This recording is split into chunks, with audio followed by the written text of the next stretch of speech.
Hello guys, कैसे हो आप सभी का बहुत बहुत स्वागत है मोहित शर्मा के एग्रीकल्चर के ऑनलाइन यूट्यूब चैनल पर।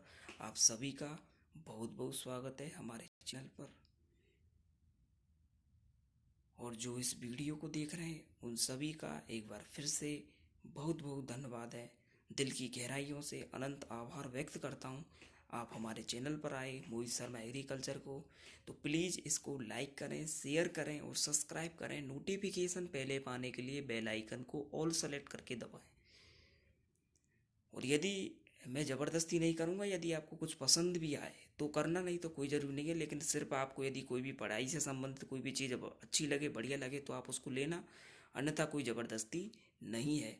तो शुरू करते हैं। तो आज जो मैं स्टार्ट करूँगा वो करूँगा एग्रीकल्चर के क्वेश्चन, जो वर्ल्ड लेवल के, विश्व लेवल के जो एग्रीकल्चर के क्वेश्चन हैं इसके बारे में डिस्कस करेंगे। और इसी के साथ एग्रीकल्चर के वर्ल्ड लेवल के क्वेश्चंस जानेंगे कि जो अपन की जो विश्व लेवल की जो कृषि होती है वो क्या है, इसके बारे में अपन संपूर्ण जानकारी प्राप्त करेंगे। मैं आपको आज बताऊंगा कि वर्ल्ड लेवल के क्वेश्चन भी ऐसे होते हैं क्या। हाँ, हमने राजस्थान लेवल की एग्रीकल्चर भी पढ़ी है, भारत की भी पढ़ी है, लेकिन वर्ल्ड लेवल की भी कृषि होती है क्या? यस, होती है। क्वेश्चन भी बहुत शानदार होते हैं जी। देखो माय डियर स्टूडेंट, कोई भी चीज़ कठिन नहीं होती। यदि अपन उसको पूरी दिल से चाहें ना तो पूरी कायनात एक हो जाती है कि इस आदमी की जिद के आगे झुकना पड़ेगा।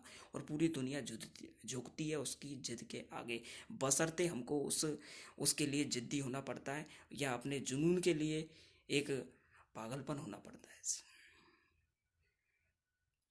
तो ये था कुछ मोटिवेशन जो मैंने आपके लिए बताया। और हमेशा आप, कोई भी जो इस वीडियो को देख रहे हैं उसको बता दूं कि आप मोटिवेट रहना जीवन में सबसे अच्छा विकल्प है। मोटिवेट, यदि आप कोई भी कॉम्पिटिटिव एग्ज़ाम की तैयारी कर रहे हो, या कोई भी अदर स्ट्रीम से बिलोंग करते हैं, अदर सब्जेक्ट से बिलोंग करते हैं, तो भी अपन के जीवन में मोटिवेशन का तो बहुत ही योगदान है।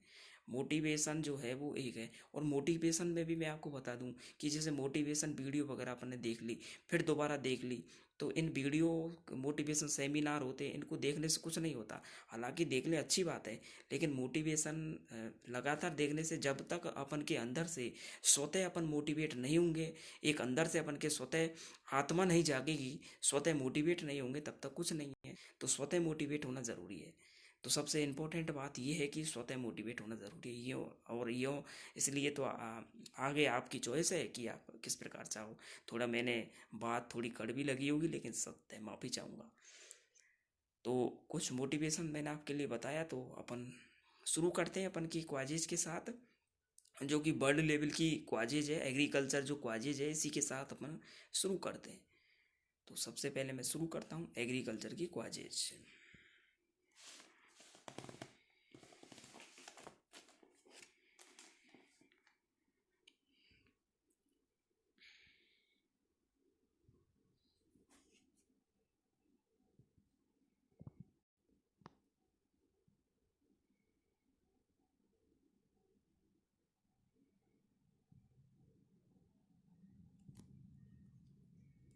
तो शुरू करते हैं अपन। सबसे पहले ये देख रहा होगा आपको, विश्व की कृषि, यानी कि world in agriculture, world of agriculture.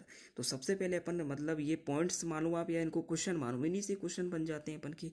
कहीं ना कहीं अपन के एग्रीकल्चर कॉम्पिटिटिव एग्जाम में आते ही हैं। यानी कि एग्रीकल्चर से संबंधित कोई भी कॉम्पिटिटिव एग्जाम हो उसमें तो आते ही आते हैं।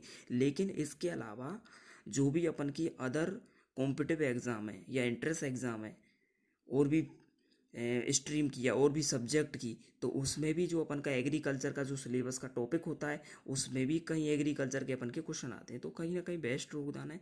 तो बात करते हैं कि विश्व के जो कृषि प्रदेश थे उनका वर्गीकरण सबसे पहले किसने प्रस्तुत किया? तो डी हिटलसी ने सबसे पहले प्रस्तुत किया कि विश्व के कृषि प्रदेशों का वर्गीकरण।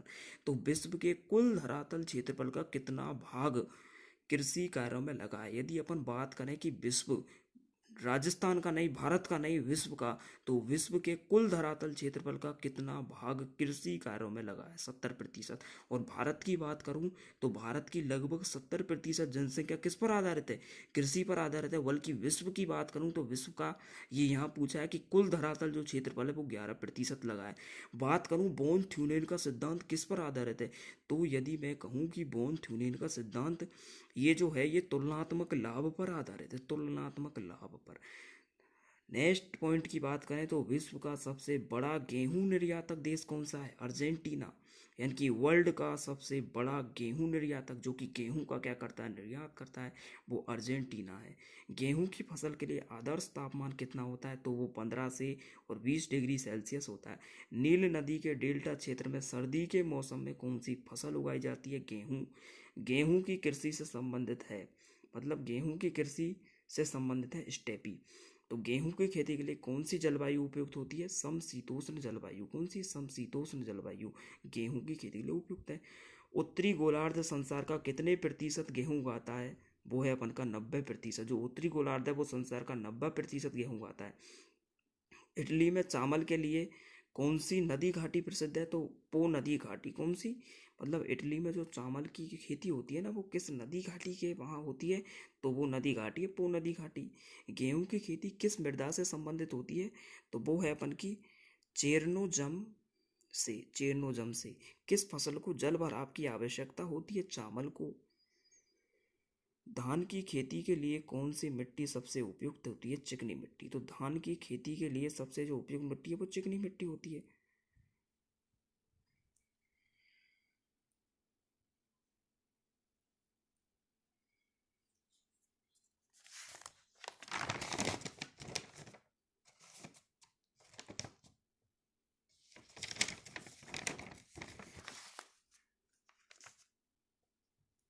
तो ये थे अपन के आज विश्व लेवल की कृषि के कुछ क्वाजेज। इसी के साथ अपन डेली डेली के जो क्वाजेज है वो आपको मिलने वाली है हमारे जो यूट्यूब चैनल है मोहित शर्मा एग्रीकल्चर पर। एग्रीकल्चर से संबंधित कोई भी अपडेट और कोई भी मतलब एजुकेशन से संबंधित, कोई भी पढ़ाई से संबंधित नोट्स क्लास जो भी है वो आपको इसी चैनल पर, इसी यूट्यूब चैनल पर धमाकेदार अंदाज में मिलेंगी। तो उम्मीद करता हूँ कि आपको क्लास समझ में आई होगी।